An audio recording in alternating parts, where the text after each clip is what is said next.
Night had already fallen over the coast when Daniel arrived at the old lighthouse.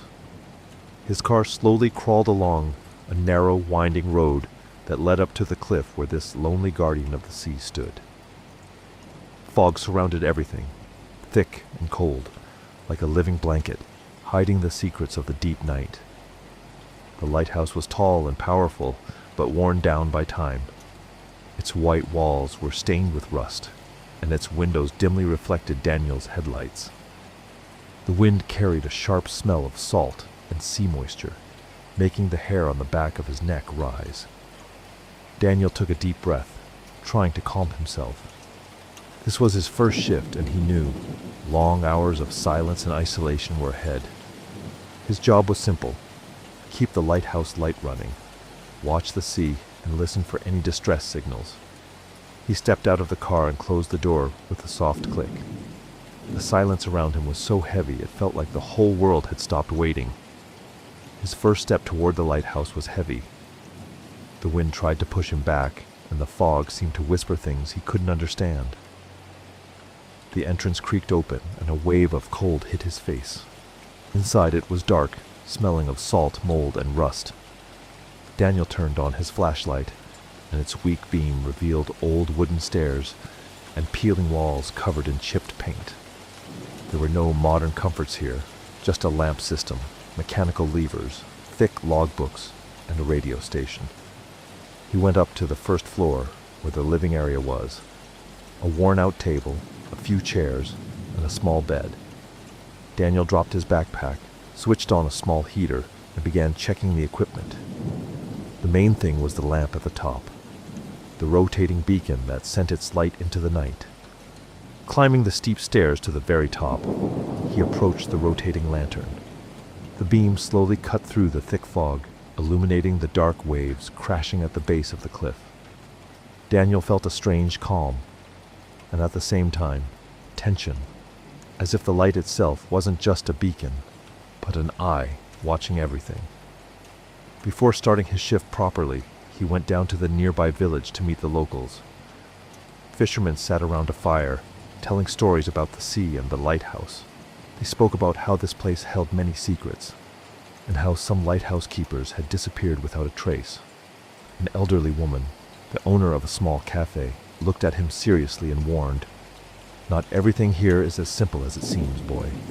The lighthouse has its own life. Be careful." On his way back, Daniel noticed something strange. The silence felt too heavy.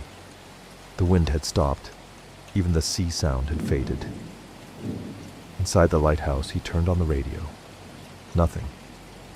At midnight, the lighthouse light began to flicker, as if something was interfering with the system. But all power readings were normal. At 2 a.m, he heard a distant horn, like a ship signaling distress. He checked the radio again. No signal. No connection. Stepping outside with his flashlight, he saw nothing in the sea. No ships. Only fog. Then the horn sounded again. Closer this time, cutting through the mist. His heartbeat sped up. He climbed the stairs, and on the steps he saw wet, barefoot footprints leading upward. "Is anyone there?" he called out. Only the horn answered. At the top, near the lantern, a tall figure stood in a soaked sea coat, motionless, silent. It slowly turned its head towards Daniel, and at that exact moment, the lighthouse light went out. Darkness swallowed everything, and right next to his ear, a whisper, "You're late for your shift." Daniel didn't move. The darkness inside the lantern room felt wrong, like it wasn't just the absence of light, but something active, something present. The ocean outside had gone completely silent, as if even the waves were listening. He slowly raised his hand, trying to find the wall. "Who's there?" he asked again. No answer. Only that distant foghorn sound. Steady now, almost like breathing. Then suddenly a weak red emergency light flickered on.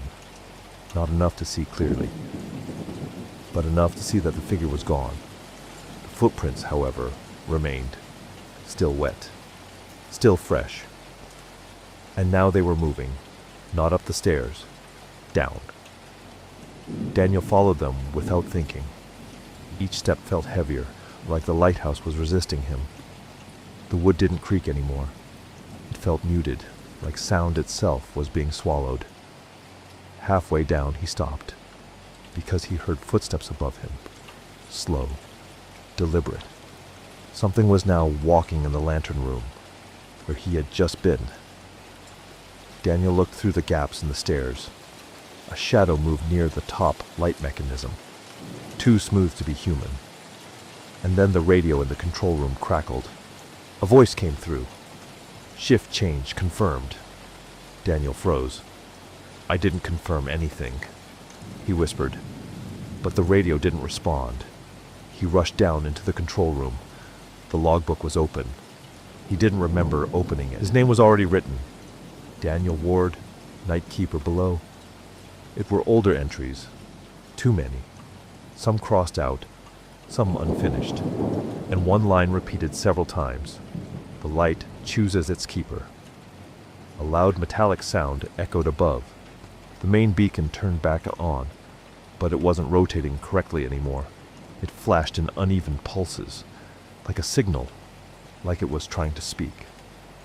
Daniel ran upstairs again, and this time the lantern room looked normal, too normal, until he saw the glass. A handprint was pressed from the inside the lens, as if something had been trapped within the light for a very long time, and it was waking up. Behind him, the radio spoke again, calm, close. Daniel, you already know how this works. I just arrived, he said. A pause. Then, no. You have always been here. The lighthouse lights shut off completely. Every system died at once. Total darkness. But this time Daniel felt something different. Not fear. Recognition. As if the lighthouse wasn't discovering him, but remembering him. Memories started surfacing. Standing in storms. Writing logs he didn't remember writing. Watching ships that shouldn't exist. Listening to voices that came from the sea itself. The truth didn't arrive like a revelation. It arrived like pressure. Daniel wasn't new. He was part of the lighthouse cycle. The keeper didn't arrive. He returned. From deep beneath the structure, the sea began to move again. Wrong. Too close. Like it was climbing. The lighthouse shook slightly. Dust fell. And the voice returned one last time. Soft. Almost patient. Light it! A match sparked in the dark. Daniel didn't know who struck it, but it was in his hand. In front of him, the control lever waited. Pull it, or let it fall. He pulled. The lighthouse exploded back into life. The beam cut through the fog. The sea stopped rising. The silence broke, and something far out in the dark ocean slowly turned away, as if losing interest. Everything stabilized. The logbook closed itself. The footprints disappeared. The radio went silent. Daniel stood there, breathing hard. But something inside him had changed, because now he understood. The lighthouse doesn't hire keepers. It keeps them. And somewhere far below the cliff, the ocean kept moving as if nothing had ever happened. Hours later, the first hint of dawn touched the sky. Weak, gray, distant. Another shift would come, eventually. Another car would drive up that same narrow road. Another person would think it's just a job. The lighthouse would wait, patient, unchanging. Daniel looked at the spinning light above him, and for the first time, he wasn't sure if he was inside the lighthouse, or if the lighthouse was inside him. And that's where this story ends. For now. If you enjoyed it, don't forget to subscribe to the channel and stay tuned for more stories like this. See you again.